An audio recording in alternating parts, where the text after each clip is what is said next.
Maka Al-Fakir berpikir, ya Rob, ini mungkin barokah kami sering bertawassul kepada datuk-datuk beliau yang soleh. Kami sering bertawassul, kami menyusun, Al-Fakir menyusun Al-Maslak As-Safi fi Hizn Hasim Al-Raqi. Di situ ada tawassul jami'at, mentawasuli datuk-datuk beliau, di antaranya Sahibul Maqam Al-Habib Abdullah bin Muhsin Al-Attas dan para habaib-habaib lainnya, Sadatul Alawiyin. Barokah tawasul didekatkan sama para cucu-cucunya, para habaib, para kiai.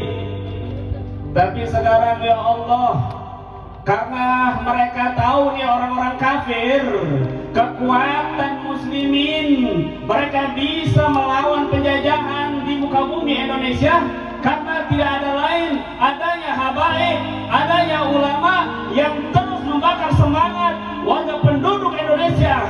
Allahu Akbar. Allahumma sholli ala Muhammad.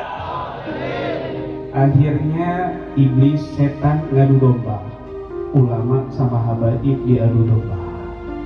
Hati-hati. Kenapa? Supaya ingin menjatuhkan, menjauhkan kekuatan umat Islam.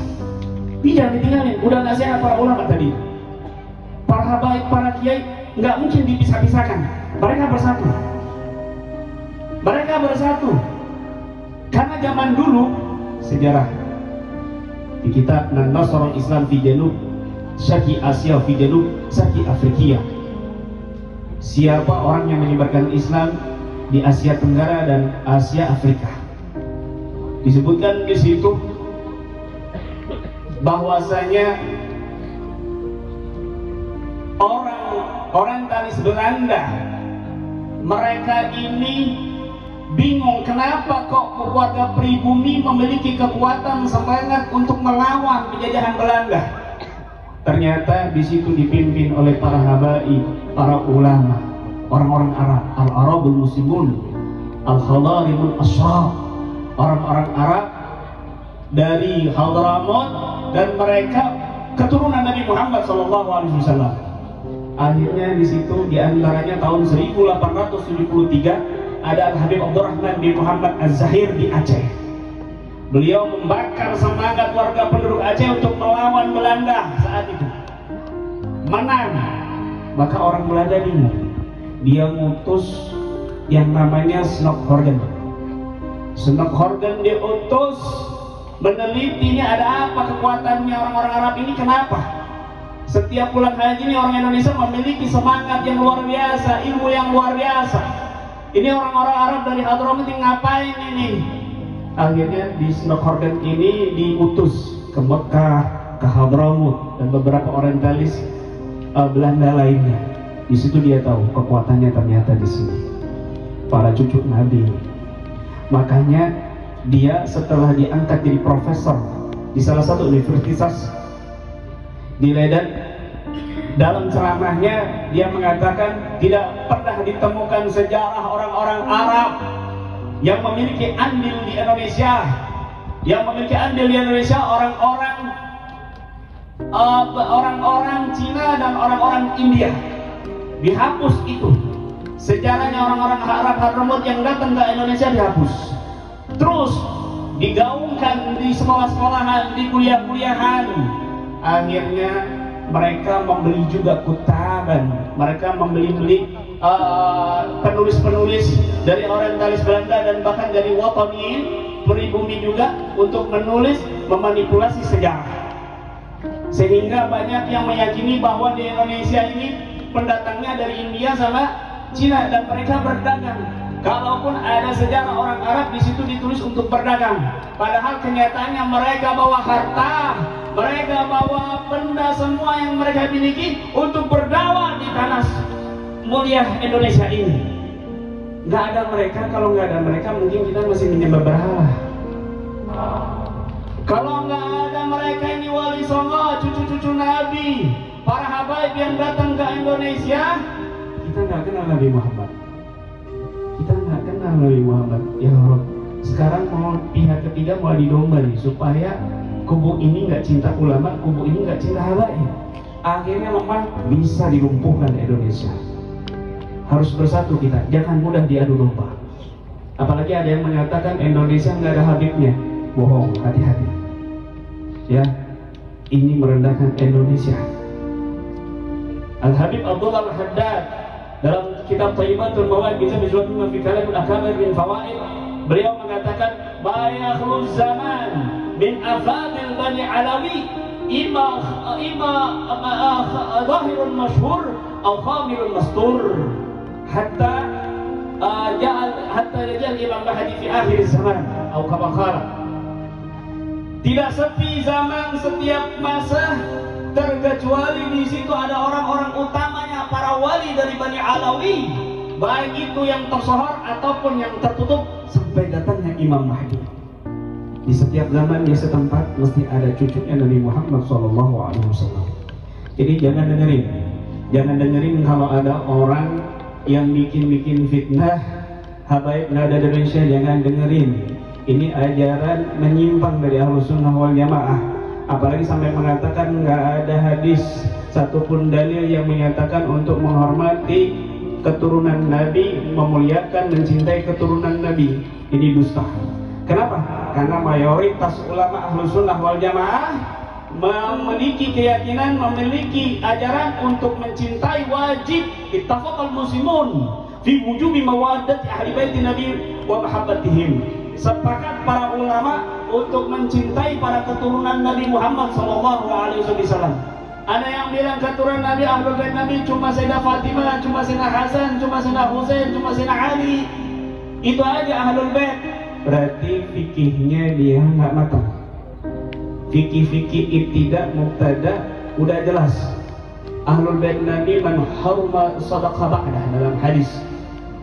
Ahlul Bait Nabi, dikatakan Ahlul Bait Nabi itu orang yang diharamkan sedekah, diharamkan zakat baginya setelah Nabi. Dan para ulama mengambil dari hadis-hadis yang sahih yang lainnya mengatakan siapa orang yang diharamkan zakat. Ashabu Syafi'iyah diantaranya Imam Nawawi mengatakan hum banu Hasyim wa banu Muttalib. Para keturunan dzurriyyah Nabi Muhammad SAW yang diharamkan zakat, mereka juga dikatakan Ahlul Bait Nabi. Ahlul Bait Nabi Muhammad sallallahu alaihi wasallam. Ya Rabb, yang kamu baca Ratibul Haddad, ratibnya siapa pengarangnya? Al-Habib Abdullah Al-Haddad. Kamu berani ngomong Al-Habib Al-Haddad bukan Habib, keturunannya terputus, nasabnya terputus. Sintuk Durrah yang barusan kita baca, siapa pengarangnya? Al-Habib Ali Al-Habasyi. Kamu berani mengatakan Al-Habib Ali bukan Habib, nasabnya terputus, nggak jelas. Itu Al-Imam Ubaidillah Ibn Ilman Al-Muhajir ilallah. Ratibul Atas yang kita baca, ya Rabb, Al-Habib Umar bin Abdurrahman Al-Atas, berani kita bilang dia Habib palsu, dia imam palsu. Kemudian kitab Sunan Muttafiq Al-Imam Abdullah bin Husain bin Tahir yang qasidahnya udah seluruh Nusantara apalah semuanya. Ya Arhamar Rahimin, Ya Arhamar Rahimin, Ya Arhamar Rahimin, Farid. Kalian baca semuanya itu turun-temurun datuk kalian sampai saat ini. Siapa pengarangnya qasidah tersebut? Al-Habib Abdullah bin Husain bin Tahir. Tuh kitab Nusaydinya yang dibaca tadi Al-Habib Allah As-Segar. Siapa pengarangnya? Al-Habib Abdullah Al-Haddad, yang kitabnya seluruh penjuru dunia, dari ujung dunia sampai ujung dunia, mengambil barakah manfaat dari karya-karya Al-Habib Abdullah Al-Haddad. Bahkan Al-Habib Abdullah Al-Haddad dalam bait Al-Ainiyahnya mengatakan tentang Al-Imam Ubaidillah wa Ahmad wa Abdullah wa Alwihim wa Basirihim wa Jadidihim ka mahma wa'i. Beliau dengan terang-terangan menyatakan, menampilkan biografi anak-anaknya daripada Al-Imam Muhajir, diantaranya Abdullah. Kita mau percaya siapa? Al-Habib Abdullah apa orang itu yang baru? Mau percaya siapa? Al-Habib Abdullah apa orang baru? Abdullah. Jawab yang tegas. Percaya siapa? Al-Imam Abdullah apa orang itu? Allahumma sholli ala Muhammad. Hati-hati, hati-hati. Mereka bingung bikin isu imigran Yaman. Kalau kita tanya nih misalnya Al-Habib Abdullah, anaknya siapa? Anaknya Al-Habib Agasim, anaknya Al-Habib Ja'far. Al-Habib Ja'far lahir di mana? Di Indonesia. Terus masih pribumi. Coba lu, anaknya siapa? Bulan. Terus lahir di mana? Bapak lu di sini. Kakek lu lahir di mana? Di sini. Terus buyut lu lahir di mana? Di sini. Buyut lu lagi lahir di mana? Nggak tahu, bisa jadi Cina, Yahudi. Kok bingung? Nggak usah bingung, ya Rabb. Mereka datang ke sini untuk dakwah. Kalau nggak ada mereka mungkin kita masih menyembah berhala. Na'udzubillah min dzalik. Hati-hati ya. Dengarkan terakhir. Nabi SAW pernah bersabda begini. Ra'aitu umudan kitab untuzi'a min tahti wisadati. Fanadartu laha fa idza huwa nurun safi'un umida ila syam. Ala innal iman idza waqa'atil fitan fi syam. Dengarkan baik-baik. Aku pernah bermimpi, kata Nabi SAW, ra'aitu umudan kitab. Aku melihat tiang-tiang kitab, tiang-tiang lauhul mahfuz terbuka dari bawah bantalku. Lalu aku pandangi tiang-tiang lauhul mahfuz itu, fa'idha huwa nurun safi'un, ternyata itu berupa cahaya yang terang benderang, umida ila syam, yang mengarah ke Syam. Maka Nabi bersabda, ala annal iman, ketahuilah sesungguhnya iman yang sejati, idza waqa'atil fitan, ketika terjadi fitnah-fitnah huru-hara, fi Syam, terletak di Syam. Syam itu Palestina, Lebanon, Suriah, dan lain sebagainya. Itu Syam.